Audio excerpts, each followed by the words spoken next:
Moustapha teel ma lii ah.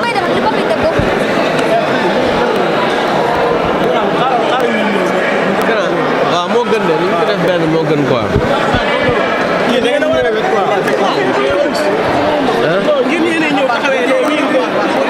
grand doo dem ne nag yow tamit wax na la dëgg waay ah.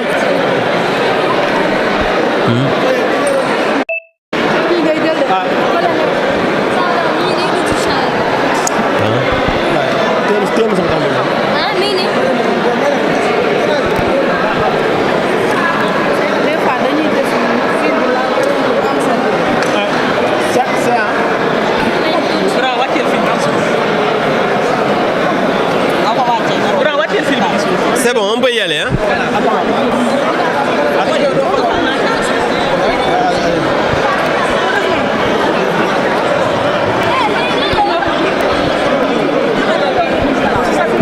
C'est bon, bravo.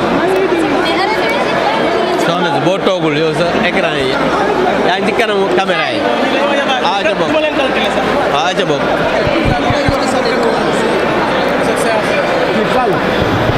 Voilà, merci beaucoup. Je voudrais d'abord, avant de revenir sur la session extraordinaire d'aujourd'hui, marquer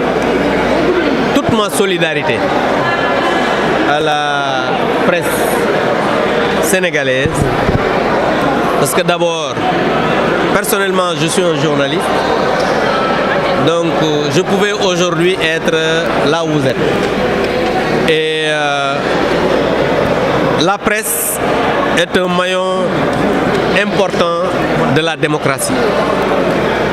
Et c'est triste de voir aujourd'hui au Sénégal, au XXIe siècle, une journée sans presse. Dans l'histoire politique du Sénégal, c'est la deuxième fois, à part en 2004, qu'on organise une journée sans presse. Cela veut dire quoi? Cela veut dire qu'aujourd'hui, l'horizon est sombre. Cela veut dire que la démocratie a des difficultés. Cela veut dire qu'on veut casser la liberté d'opinion. Cela veut dire que nous avons aujourd'hui au Sénégal un pouvoir qui ne comprend pas les priorités. Parce qu'il faut le dire, même sur le plan économique, la liberté de presse, la liberté d'opinion fait partie des critères que les organisations internationales mettent en place ou bien mettent sur la table pour accompagner certaines démocraties. Et aujourd'hui, on a noté depuis 3 mois, comme l'édito d'hier l'a bien décrit, une volonté manifeste de travailler à tout faire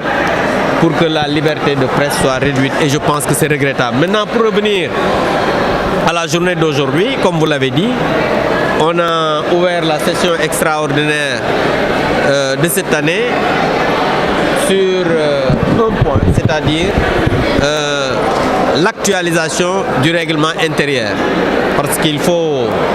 rappeler que l'Assemblée nationale est une institution qui fonctionne comme son règlement intérieur l'indique, qui est une loi organique. Aujourd'hui, il y a eu un besoin de réactualiser ce règlement intérieur, mais je voudrais juste rappeler, parce que les gens ont tendance à dire que bon voilà, on réactualise le règlement intérieur parce que le Premier ministre doit faire sa DPG. La DPG, et j'ai l'habitude de le dire et je le répète, n'a absolument rien à voir avec le règlement intérieur de l'Assemblée nationale, parce que l'article 55 de la Constitution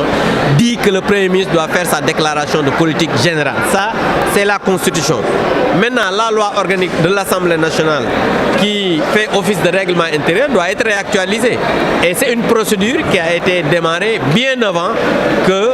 l'actuel régime puisse arriver au pouvoir. Donc aujourd'hui, on a fait une session extraordinaire pour réactualiser ça, et je pense que c'est pourquoi aujourd'hui le président de l'Assemblée nationale a constaté le quorum, et aujourd'hui on est en train de travailler après la conférence des présidents pour aller en commission et en plénière pour finir ce travail. Waaw, dama bëggoon rek d'abord marqué sama solidarité ci presse Sénégal yëpp ndax ñun ñi ay taskatu xabaar lañ te jàpp nañ ne journée sans presse maanaam bés boo xam ne benn presse du tiire wala du génne journalam jàpp naa ne loolu lu doy waar la ci réew moo xamante ni moom la ñuy wax réewu démocratie bu mel ne Sénégal ndax bu ñu xoolee ci taarix bii mooy ñaareelu yoon ñuy amal journée sans presse ci réew mi depuis 2004 te loolu nag jàpp naa ne li muy wane mooy fi ñu jëm lëndëm na fi ñu jëm baaxul fi ñu jëm nekk na loo xamante ni jàpp naa ne ñii nga xamante ni ñoo yor nguur gi tey war nañoo xoolaat seen toogaay ak seen taxawaay jàpp naa ne yow ñëw ci réew amagoo fa sax genn wàlla at amagoo fa 6 mois 3 mois nga fa def taskatu xabaar yi daal di dajaloo boole ne dañuy def journée sans presse loolu jàpp naa ne ku mu tiitalul ñun tiital nañu ndax nag démocratie bu fekkee ne da nga ko bëgg a suuxat da nga war a bàyyi liberté d'opinion liberté de presse parce que àdduna bi yëpp même sur le plan économique réew yi nga xamante ne nii dañ leen di jàppale di leen taxawu ci seen wàllu économie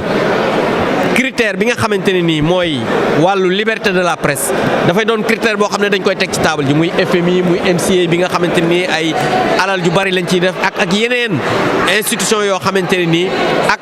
réew moo xamante ne nii dañuy accompagner li nga xamante ni mooy économie réew mi loolu nag jàpp naa ne bu fekkee ne réew mu mel ne Sénégal 21e siècle dañuy bëgg a xoñeñal entreprise de presse yi seen liggéey xale yi ñàkk ko ñu leen di am pression fiscale boo xamante ni doy na waar ba pare nekk ci di leen xoñeñal jàpp naa ne loolu nekkul loo xamante ne nii lu gën la te loolu dañu koy ñaawlu di am suñu solidarité bu mat ci wàllu presse bi loolu mooy li nga xamante ni bëggoon nañ ko tàmbalee li ci des nag mooy bésu tey bi session extraordinaire bi dañ ko tijji pour réactualiser règlement intérieur bi te loolu nag dama yàgg di wax bokkul ak dara li nga xam ne mooy DPG bi moo doon déclaration de politique générale parce que nit ñi dañuy jaawale lu bokkul la constitution article 55 dafa wax ne premier ministre dafa war a ñëw def déclaration de politique générale ci assemblée nationale règlement intérieur bu assemblée nationale am na loo xam ne naam waroon nañ ko ci réactualiser mais loolu bañ ko tàmbalee booba nguur gi sax yegseegul au pouvoir donc loolu mooy la marche normale des institutions donc loolu